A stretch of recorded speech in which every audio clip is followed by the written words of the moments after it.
Ինչ անել։ Հարց, որ հաճախ է հնչում այս ապարժեք քաոսում։ Ողջույն հարգելի հետևորդներ, Արտար Հայեմ կայքի եթերում հերթական անգամ ինչ անել հաղորդաշարն է։ Եթե նախորդ մեր հանդիպմանը հետևել էիք, մենք խոստացանք խոսել արդարապետության մասին։ Եթե իհարկե չեք նայել նախորդ հանդիպումը, ապա անպայման խորհուրդ եմ տալիս դիտել նախորդ հանդիպումը, ապա նոր այս հաղորդումը, որպեսզի այն ամենի ինչի մասին այժմ խոսելու ենք, ավելի պարզ եւ ընկալելի լինի։ Մենք խոսեցինք նոր պետականակարգության մասին, նոր տերմին դուրս բերեցինք կարծես, արդարապետություն, եւ այդ միտքը իմ մոտ անընդհատ շրջանառվում էր, թե օրինակ ինչի համար է, որ հայ ազգը, հայ ժողովուրդը, հայ անհատականությունները ունենալով շատ դրական կողմեր, շատ մեծ ընդունակություններ եւ շատ դեպքերում հաճելիորեն տարբերվելով նաեւ այլ ազգերի շրջանում, չնմանվի, որ ազգայնամոլ եմ կամ ազգայնական եմ, միգուցե ազգայնական եմ, հա, բայց որպեսզի ցույց տանք, թե մեր մոտ ինչ որ գերակայության զգացում կա, ես ուզում եմ հասկանալ, էլի, ինչի համար մենք անընդհատ պարտությունների շղթայի մեջ ենք ասպային եւ կարծես թե գտել եմ այդ հարցի պատասխանը, ինձ թվում է դուք էլ կնահատեք, մենք անընդհատ փորձում ենք տեղավորվել ուրիշների պրոյեկտների մեջ։ Ուշացած սկսեցինք ժողովրդավարություն խաղալ այն ժամանակ, երբ արդեն աշխարհում ժողովրդավարությունը կարծես անկում է ապրում, վախճանվել է, բայց մենք ուզում ենք տեղավորվել այժմ ժողովրդավարության մեջ, տեղավորվեցինք ժողովրդավարության մեջ եւ պարտվեցինք, չգիտես ինչու, ավտորիտար Ադրբեջանին։ Փորձում ենք տեղավորվել մարդու իրավունքների մեջ, միջազգային դատարանների մեջ, բայց անընդհատ ապտակ ենք ուտում եւ որևէ արդյունքի չենք հասնում։ Միգուցե այս ամենի մեջ մեր սեփական պրոյեկտը վերջապես, հայկական պրոյեկտը, որը նաեւ համազգայինից բացի լինելու է համամարտկային սեփական պրոյեկտ ունենալն է եւ միգուցե այդ պրոյեկտը հենց արդարապետությունն է, ինչ եք կարծում, պարոն Մակարյան, ասում եմ։ Ուրեմն նորից հաղում տալով նախորդ հաղորդմանը, որտեղ հիմնական առանցքը գնում էր, թե ինչու այսօր անազատության մեջ գտնվում Սրբազանը, դա էլ մեր հեռուստադիտողներին թող իմանան, թե ինչի մասին էր խոսքը, որ հետաքրքրությունն ավելի մեծ լինելու, մենք երբ որ թվարկում էին քաղաքական, աշխարհաքաղաքական, կրոնական եւ արժեքային քաղաքակրթական, մենք շեշտեցինք, որ Սրբազանն ինքը ճշմարտության կրողն ու այն հանրայնացնողն է, եւ այդ ճշմարտության կարևորագույն շեշտադրումը այն, ինչ Սրբազանի շուրթերից հնչում էր, կայանում էր հայոց առաքելության ամենաճշգրիտ ձևակերպման մեջ, որտեղ որ նա ասում էր, որ հայությունը որպես առաքելություն ունի Աստծո արքայության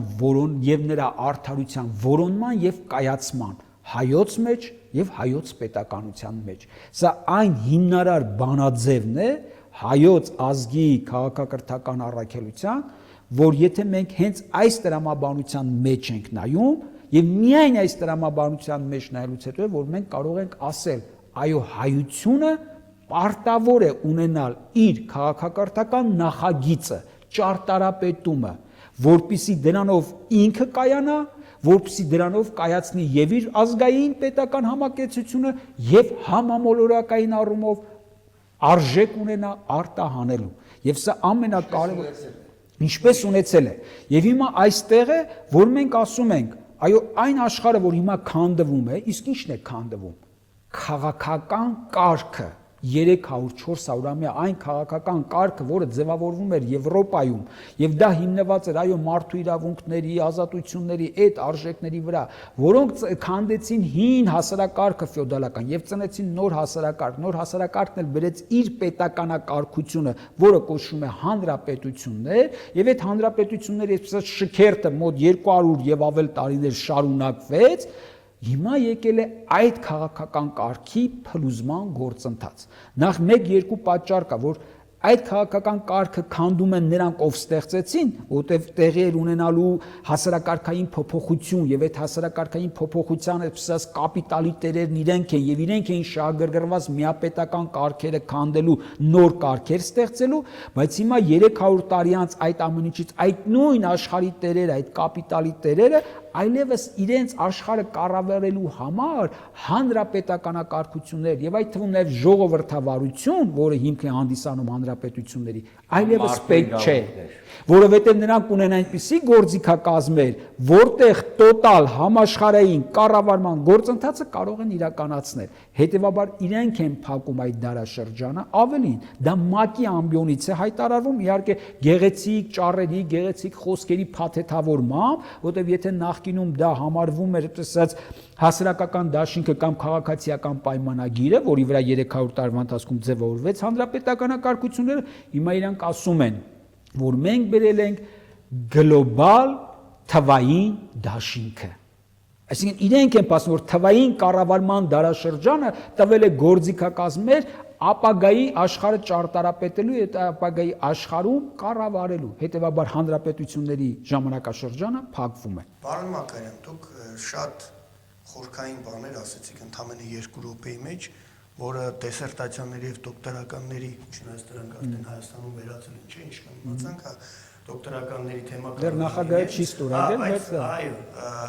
իմի պարոն Մակարյան, որպեսզի ավելի ընկալելի լինի, քրիստոնեության մեջ էլ է այդպես, չէ՞։ Քրիստոս էլ երբ խոսում էր բարդ թեմաներից, խոսում էր օրինակներով։ Իմի շատերի մոտ կարող է տպավորություն ստեղծվել, որ աշխարհում հանրապետակարգության ճգնաժամ չկա, ժողովրդավարության ճգնաժամ միգուցե չկա։ Կոնկրետ օրինակներով, հենց Հայաստանից դուրս նույն օրինակ ռուս-ուկրաինական պատերազմը, իսրայելա-պաղեստինյան հակամարտությունը, իհարկե ամենայք։ Ուրեմն հանրապետակարգությունների հիմքում ընկած է ժողովրդավարությունը։ Ժողովրդավարության հիմքում ընկած է մի բացարձակ սկզբունք, որ իշխանության կրողը եւ իշխանության աղբյուրը ժողովուրդն է։ Այսինքն ժողովուրդը քաղաքական ֆակտոր է, որը ձևավորում է իշխանություն։ Բայց հիմա տեսեք, սկսենք 2021 թվականի եւ համապետական ընտրություններից եւ նույն թվականին Գյումրիի ընտրություններից, եկեք 23 թվականի Երևանի ընտրություններից եւ նաեւ սպասվող ընտրություններից, երբ որ մասնակցում է ազգաբնակչության 50%-ից ավելի պակասը եւ դրա հետևանքով նաեւ ազգաբնակչության ընդամենը կարող է այդ ընտրողների 10-15%-ը ձևավորել իշխանություն, դա այլևս ժողովրդավարություն չէ։ Դա նշանակում է, որ ժողովուրդը որպես իշխանության կրող եւ աղբյուր դադարում է քաղաքական գործոն լինելուց։ Ինքը չի ձևավորում մեծամասնություն, ինքը չի ձևավորում ժողովրդավարական համակարգի այդ սրբության սրբոցը։ Նշանակում է ամբողջ համակարգը քանդված է։ Ուղղակի մի հնարավորություն այնուամենայնիվ չէ, ուղղակի մի բան փաստենք, պարոն Սրտաշյան, եթե մարդիկ չեն ընկալում, որ ժողովրդավարությունը վախճանվել է, դա արդեն բոլորը գիտեն։ Ովքեր որ այդ process-ները կազմակերպում են, ժողովրդավարության վախճանի մասին դեռ 1970-ական թվականներից են խոսում, երբ ժողովրդավարությունը փոխվեց, դեմոկրատիան փոխվեց օկլոկրատիայի, այսինքն ամբողջավարության հասան։ Դրա մասին չէ, խնդիրը այն է, որ այո, եւ այսօր փոխվում է եւ ճարտարապետվում են նոր նախագծեր, որի տեխնոլոգիական գործիքները այդ հնարավորությունը տալիս են։ Մարդը գիտի ինքն է ազատ ընտրություն կատարում, բայց մարդու մտածելակերպը, վարքագիծը, հետեւաբար նաեւ ընտրությունը արդեն ինֆորմացիոն դոզավորմամբ արդեն կայացրած է եւ մարդիկ, որոնք այդպես հպարտ քաղաքացիները գնում էին ընտրության, իրենց տեղ արդեն այդ որոշումը կայացրած էր։ Բայց վերադառնանք ամենակարևոր հարցադրմանը, որը կար, դրանք արդեն փաստեր են, հանրապետությունները որպես պետականակարգության ձև փոխում են, արդեն տարբեր տեղերից ուղերձները գալիս են նոր պետականակարգության մասին, ժողովրդավարությունը որպես իր դասական մոդել փոխվել է, մարդու իրավունքներն են որպես հիմնական առանցք, արդեն այնքան են մաշվել, որովհետև մարդու իրավունքից անջատել են այնքան իրավունքներ, երեխաների իրավունքներ, կանանց իրավունքներ, ես չգիտեմ ինչ իրավունքներ, այնքան են մաշվել, որ այլևս չի աշխատում։ Այս համակարգը փակվում է, ճիշտ է, մեզ հիմա տանում են, մեզ տեսանելի չէ, այդ թունելով են տանում, բայց այնուամենայնիվ սա փակվել է։ Բայց կանք մեկ կարևոր մտքի, որը ձեր հարցադրումը ձևակերպեցիք։ Մեզ պետք է համաշխարհային պրոյեկտ, թե չէ։ Այո, մեր ազգը այդպեսին է եղել եւ շատ մասնագետներ են ասում, եթե հայ ազգը, որը ամբողջ աշխարհում ու այդպես են ընդունված, որ ինքը վկայողի բնութագիր ունի, Աստծո ներկայության վկայողի բնութագիրն ունի, իր ամբողջ կյանքում գնացել։ Այո, մեզ պետք է համաշխարհային պրոյեկտներ։ Մենք չենք կարող տեղավորվել ինչ որ գծագրած, ինչ որ փոքր էլեմենտների մեջ կենցաղային խիստ նյութականացված խնդիրների մեջ։ Մեր առաքելությունը իրացվել է, երբ մենք վերցրել ենք ավելի գլոբալ։ Սա նրանց համար է, ովքեր Հայկի եւ Բելի պատերազմը առասպել չեն համարում, հա։ Պարոն Ներսյան, դուք փորձում եք փոքրացնել այդ նոր գլոբալ աշխարհակարգի դերն ու ազդեցությունը, բայց այն իր մեջ բավական լուրջ մտքեր եք ներառնում, չէ՞։ Այնպես չի, որ այս թվային տեխնոլոգիաների դարաշրջանը, տրանսհումանիզմը իրենց մեջ գաղափար չեն ներկայացնում։ Ինչու օրինակ չփորձել տեղավորվել դրա մեջ։ Հա, դա նախորդ հաղորդման մեջ մենք արդեն հղումը տվեցինք, որ ընտրություն կա առարչական եւ հակաառարչական համակարգերի մեջ։ Այսինքն նոր համակարգը հակաառարչական է։ Դե այն ինչ որ ճարտարապետում է, դրա մասին կխոսենք հիմա, եթե կանք արդեն խոսենք արտարապետության մասին եւ ձեր ասած օրինակներով, մենք պետք է այսօր մեր քաղաքական դաշտի տեղի ունեցող սցենարները ներկայացնենք։ Լայն առումով 3 սցենար հիմա գոյություն ունի։ Այդ սցենարների արկայությունը հրապարակավ փաստեց ներկա վարչապետի զբաղեցնողը, երբ իրենց համագումարում հայտարարեց 4-րդ հանրապետության ռազմավարական քայլի մեկնարկի մասին։ Ինչ է տեղի ունենում մեր իրականության մեջ, որպեսզի հասկանանք։ Մինչ այժմ մեր քաղաքական 2 սցենար էր քաղաքական դաշտում։ Մեկը սրանք տանում էին այս իրական Հայաստանի անարժեքության ճանապարհով եւ կար վերադարձ դեպի անցյալ։ Ընդդիմություն կոչվածը առաջարկում էր վերադառնալ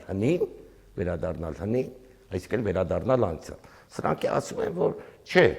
մնում ենք այս ներկայում, դրա արդյունքում մենք սպանեցինք, կործանեցինք, ամեն ինչ արեցինք, որ կործանենք 3-րդ հանրապետությունը, որովհետև 3-րդ հանրապետության կենսիմաստներից մեկը Արցախը չկա, փոխում ենք մտածելակերպը, արքետիպային, ճիշտ է, իրենք այդ շերտերին, եթե պետք լինի կանդրադառնանք, թե ոնց են մանիպուլյացնում, դա իբր ազատություն, իբր ասում ենք մենք ռուսական իշխանությունից եւ այլն, դա ամբողջությամբ մանիպուլյացիա է։ Այս 2 սցենարը կա։ Կամ վերադառնում ենք անցյալ, կամ մնում ենք ներկա անարժեքության մեջ։ Եվ հիմա մեր կողմից ձևակերպվում է հաջորդը, գնում ենք ապագա։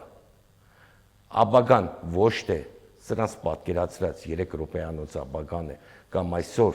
ռեստորանում հաճույք ստանալն է,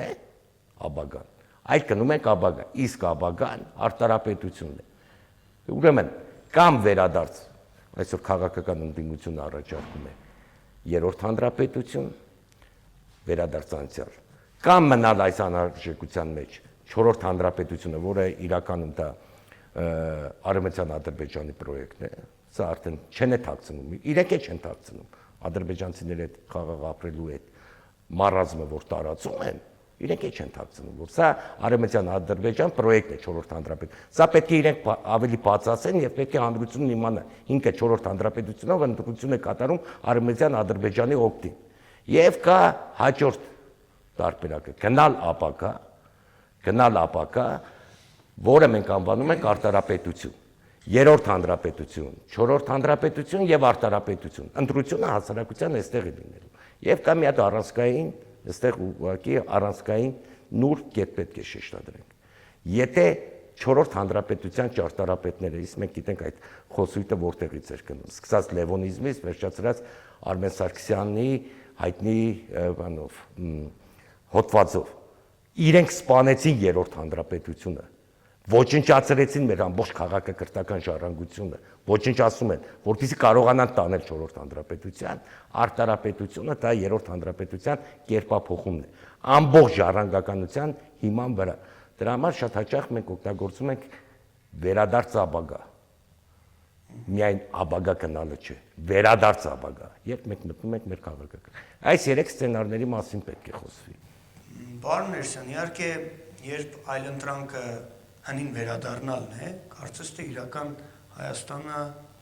այսպես ասած իրական Հայաստանը այլընտրանք չունի, որովհետև ես վստահ եմ, որ մեր ժողովուրդը դրան երբևէ չի գնալու եւ քաղաքական ուժերը եւս պետք է գիտակցեն, որ դրան վերադարձ չի լինելու։ Եթե տալիս ենք այլընտրանք, ապա իրապես փոփոխության հասնելու հնարավորություն կա։ Մի հատ կարևոր շեշտադրում քաղաքագիտորեն կատարեմ։ Հիմա ժամանակակից քաղաքագիտական տերմինոլոգիայով սա ներկայացնում են կոնսերվատիզմի, պապանողականության եւ լիբերալիզմի ազատականության պայքար։ Պապանողականություն, ազատականություն այս պահում է։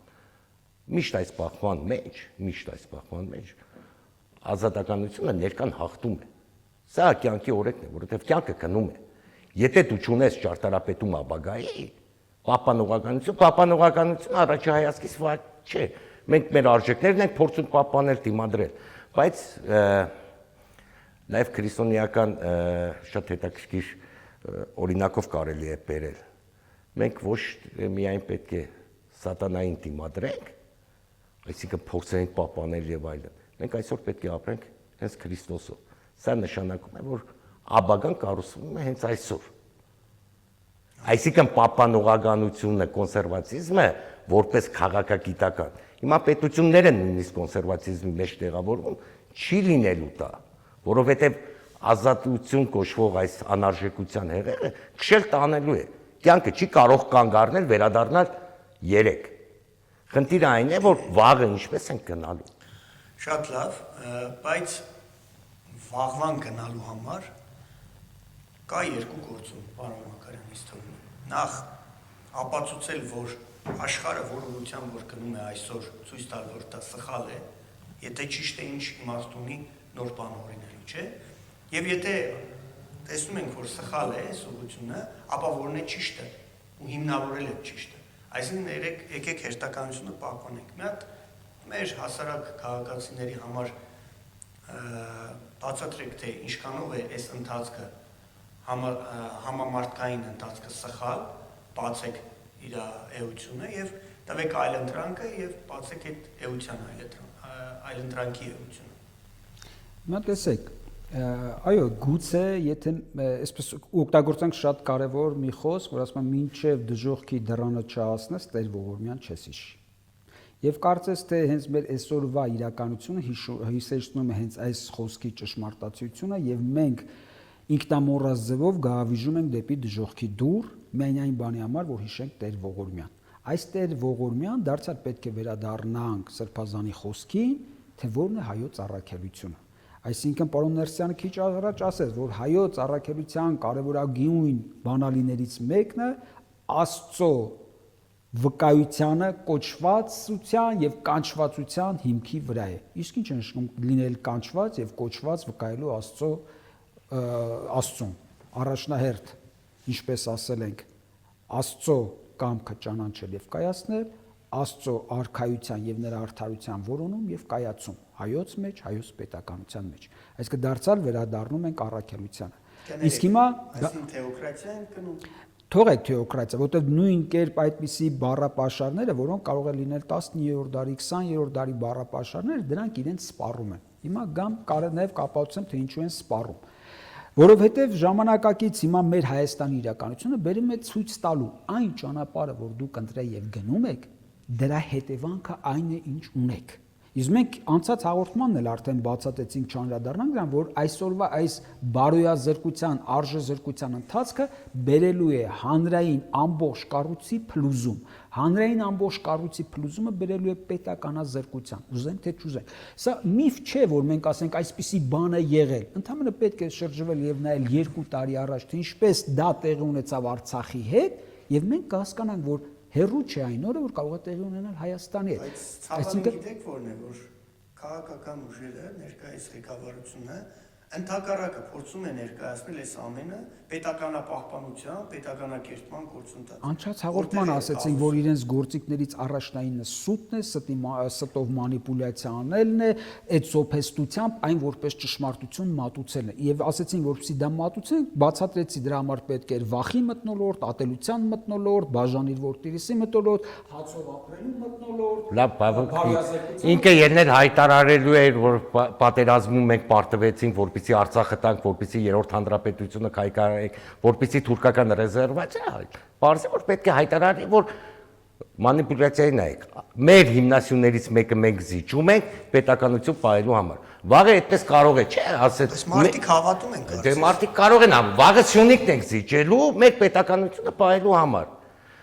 Իսկ այն մարդիկ, որ հավատում են, վաղը իրենց տունն են զիջելու պետականությունը պահելու համար։ Կամ իրենց ցեղասպանելու են։ Ինչպես եղել է, ոնց կարելի է հավատալ։ Մարազմի է հասնում, Արցախը տանք, հայրենիքը տանք, որտեղ ամբողջ մեր նվիրյալ տղաների ու մեր անկախության արժեքների գեներացիան է տեղ ունեցել։ Դա ուրանանք ինչը պահենք։ Ես ուզում եմ հասկանալ, ինչն ենք պահում։ Սյունիք ինչ պետություն։ Արցախը տանք եթե այդպես Երևանն է տանք պետությունը պահենք։ Իրենց տանք պետությունը պահենք։ Այդ տրամաբանության մեջ խաղաղության փաստացի օրինակն է, իրենք խաղաղություն են բերում Արցախում այսօր ամենախաղաղ վիճակն է։ Վաղը միսօր Հայաստանը լիև ֆորտան եւ հայություն չլինի, այդտեղ կլինի ամենախաղաղ վիճակը։ Իրենց ամբողջ տրամաբանությունը թուրքական այդ բանաձևի մեջ է, Հայաստանն առանց հայերի, գուցե միայն մի հոգի նմուշի համար, այդ տրամաբանությունը սպասարկողներն են։ Դրա համար մենք նրանց անվանում ենք թուրք-ադրբեջանական դիվերսիոն ահաբեկչական վարչախումբ։ Վերջ։ Սա է նրանց բանաձևը, որ իրենց ծրագին է, բայց հիմնական ամենակարևորին մենք չմոռանանք, որ արդարապետությունն է մեր այսօրվա թեման, եւ եթե քիչ առաջ ես նշեցի այն սուբյեկտիվ պատճառը, որ այն հանրապետությունները կառուցողները սրանից 300 տարի առաջ այսօր նրանց սերունդները, այս աշխարհի տերերը, ֆինանսական կապիտալի տերերը փակում են նույն հանրապետականակարգությունը, որտեղ ունեն կառավարման այլ գործիքակազմեր, տեխնոլոգիական, սա սուբյեկտիվ պատճառն է, բայց կար նաև օբյեկտիվ պատճառներ եւ օբյեկտիվ պատճառներից, ինչպես ասել եմ, դա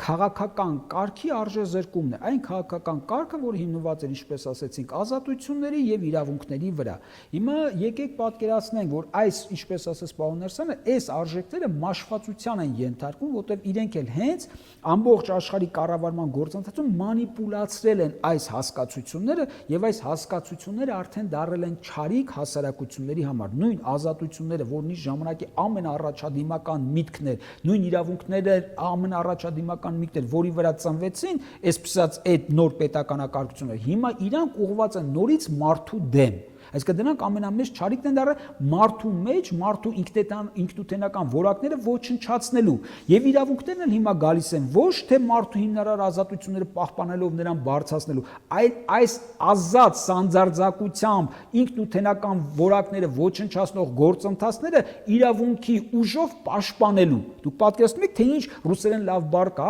падмена, նենգափոխությունը տեղի ունեցել արժեքների։ Եվ հիմա այդ արժեքների նենգափոխությունը ցույց է տա, որ հին աշխարհը փլուզվում է, բալավ եթե փլուզվում է, ինչ է գալու տեղը, եւ մենք ասում ենք արդարության հիմքի վրա է գալու։ Ինչև մեր արդարության հիմքի եկող պետականակարգությունը, ինչ են իրենք նախատեսում, մի երկու իրենց նախատեսածը կարող ենք արդեն ասել հենց նույն ՄԱԿ-ի ամբիոնից անցած տարվա հենց սեպտեմբերի այս օրերին էր, ընդամենը 23-ի, եթե չեմ սխալվում, այդ գլոբալ թվային դաշինքի հռչակագիրն էր, որ իրանք ընդունեցին եւ ավելին համարեցին, որ ՄԱԿ-ի հիմնադրումից հետո սա ամենամեծագույն քայլն է, որ ՄԱԿ-ը արել է իր ողջ գործընթացի ընթացքում։ Այսինքն նրանք ունեն արդեն ճարտարապետված մոտակա 5, 10, 15, 20 մինչև 40-45 թվականները, որտեղ նրանց համար շատ հստակ, այսպես փուլային տրվածը, թե ինչպես են հասնելու տրանսհումանիզմի դարաշրջան, որտեղ հետ մարդու դարաշրջանը, որտեղ ամբողջությամբ պետք է ոչնչացված լինի մարդու ինքնութենական եւ էութենական որակները եւ ստեղծելու մարդու նոր տեսակ։ Որն է այդ տեսակը։ Այդ տեսակը բիոռոբոտի, որտեղ եւ ժամանակակից տեխնոլոգիաներն են կիրառված, եւ գենետիկ ինժեներիան է կիրառված, եւ թվային տեխնոլոգիան, այսինքն մարդու նոր տեսակ, որը էվոլյուցիոն առումով ըստ իրենց ավելի բարձր է, քան մենք ձեզ հետ միասին։ Պարոն Մակարյան, կարծես թե ֆանտաստիկ ֆիլմի ժանրից է, մարդկանց մոտ կարող է մի տեսակ նախապատրաստանալ, չէ, բայց պարոն Ներսյան, կներեք իհարկե, որ ընդհատեցի, ուղղակի այնպեսի ապագա է պարոն Մակարյանը ներկայացնում, այսինքն բիոռոբոտ ինչ եք նկատում եք, այսինքն մարդը գնում է ռոբոտացման, մի երկու բառով էլի, որպեսզի ուղղակի ճար չթվա այս ամենը, այդ իրականությունը Տրանսհումանիստական գաղափարախոսության մասին է սա։ Դուք երևի ուսումնասիրել եք, պարոն Ներսյան։ Մենք միասին ուսումնասիրել ենք, միասին աշխատություններ ունենք, որտեղ այս ամբողջ համակարգը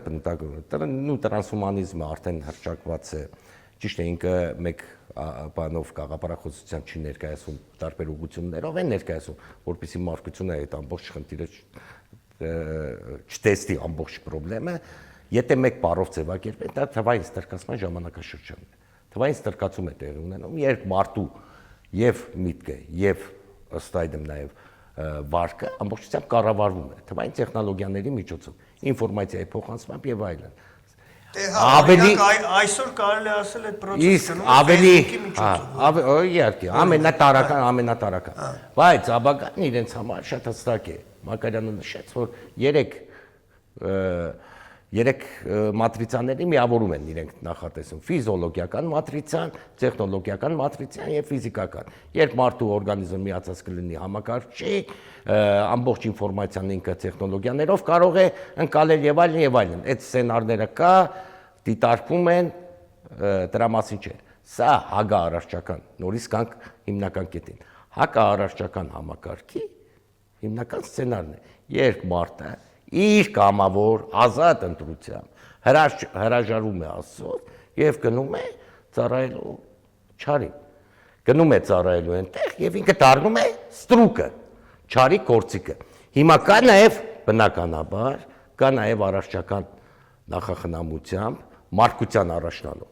Այս ճանապարհը ցույց է տրվում, որպեսզի մարդկությունը հասունանա դեպի առարչական համակարգ, դեպի հոգեվոր էակ։ Սա կարծում եմ այլ թեմա է, հետ մարդու եւ հոգեվոր էակի բախումը, երբ որ մենք ինչպես ենք ձևակերպում այսօր ամենաթրենդային աշխատողություններից մեկը որն է, Homo Deus-ը, չէ, Հարարի, երբ ինքը ասում է, որ մարդն է այլևս ասված չկա, մարդն է ասված, ինքն է արարելու մարդ։ Մենք էլ ասում ենք, որ ոչ, հաջորդ փուլը մարդկային վերաշն է, որտեղ գիտակցական մարդը դառնում է հոգեվոր էակ։ Կարող է հիմա անկալելի չլինի, բայց արդեն գիտական դիսկուրսներում, արդեն ճարտարապետումներում, նախագծերում, պլանավորումներում սա է։ Որպեսզի ավելի ձեր հիմնական հարցը, լավ մարդկությունը ինչպես է, հասարակ հայը ոնց է հասկանալու։ Հասարակ հային պետք է բացատրվի, օրինակ, եթե սուտ չեն խոսում, պետք է բացատրեն ինչ են ուզում 4-րդ հանրապետություն կամ Արևմտյան Ադրբեջան ասելով։ Պետք է բացատրեն, որ այս դասագրքերում, որ այս անարժեքությունը քարոզվում է, սա պետք է քարոզել, ոչ թե թաքնված անել։ Ինչպես 21 թվականին ասում էին Հադրութն ու Շուշին ենք հետ բերելու, բայց հանուն պետականության հետո ամբողջ Արցախը տվեցին։ 21 թվին իրենք իշխանության եկան, երբ որ ասում էին, որ Հադրութն ու Շուշին հետ ենք բերելու։ Իրենք ասել էին, որ Արցախը պետք է տանք պետականությունը պահենք։ Չէ, հիմա պետք է բաց ասեն, որ դասագրքերում ձեր երեխաների տարաճանաչությունից պետք է այս ամբողջ անարժեքությունը մուտք գործի։ Սեռային հավասարություն, կողմնորոշում, արժեքային փոփոխություն, արքետիպերի ուրացում, այս ամբողջը իրենք պետք է բացահայտ ասեն։ Կարող են ասել, որ այս ամենի արդյունքում դուք կարող եք կուշտ փորով սնվելու հնարավորություն ունենալ թուրքերի ողորմածությամբ։ Կարող է դա ասել, դա կարող է իրական լինել, բայց կարող է նաև չունենանք այդ ողորմածությունը, ինչպես չենք ունեցել ցեղասպանության ժամանակ։ Այս է ամբողջ սցենարը։ Արևմուտքում ինչպես է փլուզվում, բոլորը տեսնում են։ Այդ ճգնաժամը, որտեղ նորից անընդհատ մենք սա կրկնում ենք, ճոխ սեղանի շուրջ մարդը եթե ոգեղեն սով է զգում, Իսահակյանն է ձևակերպել, չէ։ Եթե զգում, սա է ճգնաժամը այսօրվա։ Հիմա իրենք պետք է ընտրություն կատարեն։ Ընտրություն պետք է կատարեն։ Եվ ընտրության համար նորից կրկնենք 3 սցենար է տրված։ Վերադարձ անցյալ, որը որպես կանոն չի լինում։ Չի լինում, քաղաքական ընդդիմություն կոչվածն է անում կամ ասում կամ անում։ Կա սրանց սցենարը, մնալ այս անարժեքության մեջ եւ դառնալ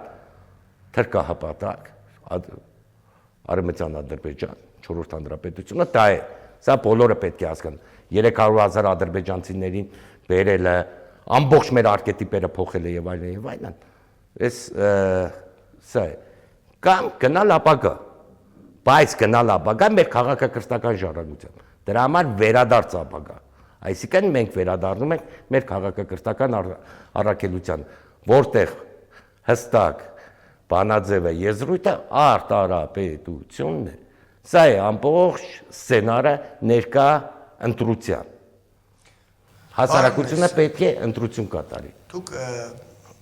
տարբեր թեմաներ կապեցիք իրար, մենք խոսում էինք տրանսհումանիզմից, այդ ժամանակակից այս գլոբալիստական արժեքներից ու միանգամից թևակողեցիք թուրք-ադրբեջանական գործոն, որը այսօր կործանում է Հայաստանը նաև։ Այսինքն իմ Դուք ուզում եք տրանսհումանիզմը ավելի տեսեք, չէ, իմ մոտ տպավորություն է ստեղծում, որ այդ երկուսը կարծես գործում են նույն դաշտում։ Հա։ Այսինքն թուրք-ադրբեջանական տանդեմը տեղավորվել է տրանսհումանիզմի ապագայի մեջ եւ տանում է մեր կործանման։ Ես մի փոքր բարդ է ընդհանուր զրույց էլի։ Ես իմ կարծիքով այս նույն հարցը կառաջանա նաև հետևորդների մոտ։ Այսինքն նրանք տեղավորվել են այդ ապագայի կոնցեպտի մեջ եւ տանում են հաղթանակներ, մենք դուրս ենք մնում, միգուցե մենք էլ տեղավորվենք, շարքային մարդու մոտ կարող է հարց առաջանալ։ Մենք էլ տեղավորվենք այդ մեծ գլոբալ պրոյեկտի մեջ, որովհետեւ մենք միգուցե այդքան ուժ չունենք սեփականը առաջ տանելու կամ մեզ թողնելու են արդյոք հարց է առաջանում։ Ցավոք սրտի պետք է ասեմ, որ մենք տեղավորվել ենք դրա մեջ, որովհետև դա քվեարկությամբ հաստատվել է, եթե չեմ սխալվում, թվերը կարող եմ սխալվել, 7 պետություն կարծեմ դեմ էր, 13-15 պետություն ձեռնպահ։ Մնացած պետությունները բոլորը կողմ էին գլոբալ դաշինքին։ Անշուշտ խորքային առումով չհասկանում։ Դեմերից էր Պարսկաստանը եւ Ռուսաստանը։ Մենք կողմ ենք անշուշտ։ Դե իհարկե մենք ворթեգրվել ենք այդ գործընթացին։ Այսինքն այդ մեծ փոփոխությունները, որոնք ճարտապետում են, եմ ասում, 30, 35, 40, 45 թվականների համար գործընթացներ են, որոնք գնում են եւ դրա համար աշխարհի մեծ տրանսֆորմացիաներ են տեղի ունենում։ Բայց հիմա վերադառնանք մեր այսօրվա ամենակարևոր թեմային՝ արդարապետությանը եւ արդարապետության թեմայի առումով ես բերեմ երրորդ արդեն օբյեկտիվ մյուս պատճառը, թե ինչու է ժամանակակից պետականակարգությունները ապամոնտաժվում եւ ինչու պետք է գան նոր պետականակարգությունների հիմք։ Եվ այստեղ թերևս նորից անդրադառնամ ձեր հարցադրմանը թեոկրատիային։ Ինչ է երրորդ հիմնարար պատճառը։ Երրորդ հիմնարար պատճառը դա կայանում է նրանով, որ հիմնվում էին նոր պետականակարգություններ, նոր պետականակարգությունների ամբողջ փիլիսոփայական հիմքը, եթե մեկ բառով սահմանենք, աստվածամերժությունն էր։ Այսինքն հին պետականակարգությունները, միապետությունները, հատկապես եվրոպական մայրցամաքում, որոնք հիմնված էին այսպես ասած քրիստոնեական հավատքի վրա եւ քրիստոնեական հավատքի նաեւ գլուխ կանգնած էր եւ Հռոմի Պապը եւ նույն ժամանակ յուրաքանչյուր պետության մեջ միապետը, որը դրա հովանավորն էր, պաշտպանն էր եւ ապամոնտաժելով այդ միապետությունները ապամոնտաժվում էին նաեւ կրոնական հիմքերը, քրիստոնեական հիմքերը եւ այդ ժամանակվա արդեն պետականակարգությունները մեկ ընդհանուր հիմքով դրված էր աստվածամերժության վրա։ Հիմա երբ որ դուք ասեցիք, այդ ինչպես է, որ այդ ամեն ինչը իրար կապվում է, տեսեք, եկեք այսպես օրինակը բերենք այսօր շատ մոդայիկ դարձած Օվերտոնի պատուանով։ Օվերտոնի պատուանը կարող է կիրառվել 10 տարվա կտրվածքով, 1 տարվա կտրվածքով, կարող է կիրառվել 500-ամյա տարվա կտրվածքով։ Եվ այդ ժամանակվա արդեն այն փիլիսոփայական միտքը, հատկապես լուսավորչականությունից ծնունդ առած, որը գալիս էր մերժելու աստվածային հիմքը կյանքի արարչության եւ կյանքի գերնպատակի եւ մարդու առաքելության, եւ ամեն ինչը դրվում էր զուտ գիտականորեն ճանաչելու վրա, որպես Օվերտոնի պատուհան 200-300 տարվա ընթացքում պետք է գա ու հանգի տրանսհումանիզմին։ Հասկանում եք կապի տրամաբանությունը։ Այդ ուրիշ բան, որ մենք այս 500 տարվա կտրվածքով չենք հասկանում, թե այդ Օվերտոնի պատուանն ինչպես է փուլից անցնում փուլ, բայց գերխնդիրը, եթե դու այսօր գնում ես աստվածամերժության, դու իր գագաթնակետում, այսինքն ոնց որ իրենք են նախատեսել 2045 թվական եւ 50 թվական, գալու ես տոտալ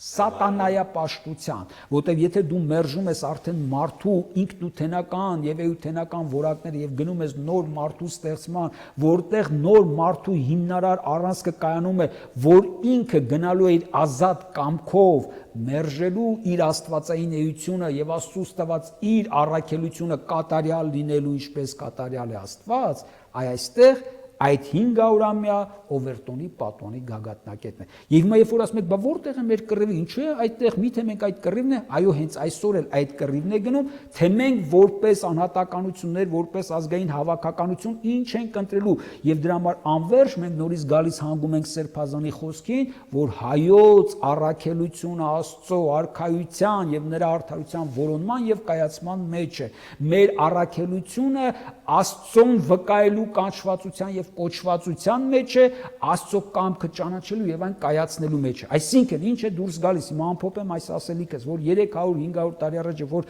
աշխարհը գնում էր աստվածամերժությամբ գիտական հիմքով իր աշխարհը կառուցելու, հիմա եկել է փակվում է հենց այդ դարաշրջանը, որ միայն գիտությամբ չես կարող ճշմարտությունը ճանաչել։ Հիմա եկել է մի շրջադարձ է կատարվել, որտեղ խնդիրը դրվում է արարչաճանաչողության նոր բարձրագույն մակարդակին անցնելու, որտեղ ոչ գիտությունը եւ ոչ հավատամքը բախում չունեն, այլ ընդհակառակ նրանք գալիս են արժեքային արարչական ամբողջագիտության հիմքի վրա, ճանաչելու թե անհատ մարդ անձի առաքելությունը, թե մոլորակի գոյությունը, թե մարդկության էվոլյուցիոն ընթացքը։ Այսինքն այս նոր փիլիսոփայությունը բերում է հիմա այն բառապաշարին եւ այն ձևակերպումներին, որոնք մենք պարոն Ներսյանի հետ անընդհատ անում ենք եւ որը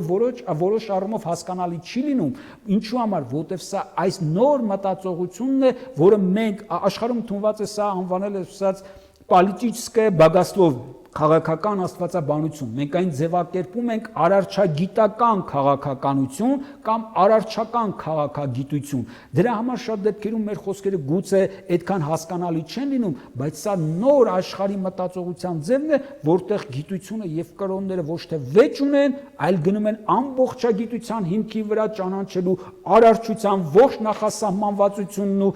նպատակը եւ նշանակությունը, արժեքները եւ իմաստները, թե մեկ անհատի, թե ազգի հավաքականության եւ նաեւ ողջ մոլորակի ողջ մարդկության։ Այստեղ մի հատ կարևոր բան Սրտաշյանի հարցը հետեւյալն է. ինչ կապ ունեն թուրք-ադրբեջանցիները այս բանի հետ եւ ինչու եք մենք սա ներկայացնում։ Խնդիրը, ամբողջ խնդիրը նրանում է, որ հայկական քաղաքակրթական առաքելությունը իրացնելը խոչընդոտելու